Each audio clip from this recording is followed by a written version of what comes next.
Hello, good afternoon. For today's video, tayo po ay nagluto ng tofu chow mein.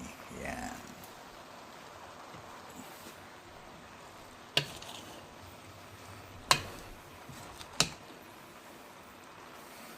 So, ang pinagsahog natin dito, it's tofu.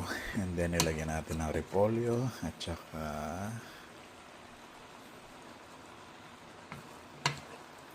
bean sprout.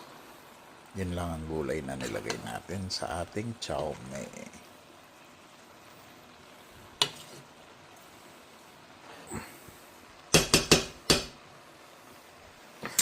Alright, that's our dinner for tonight. At saka magluluto tayo ng pitichang babi.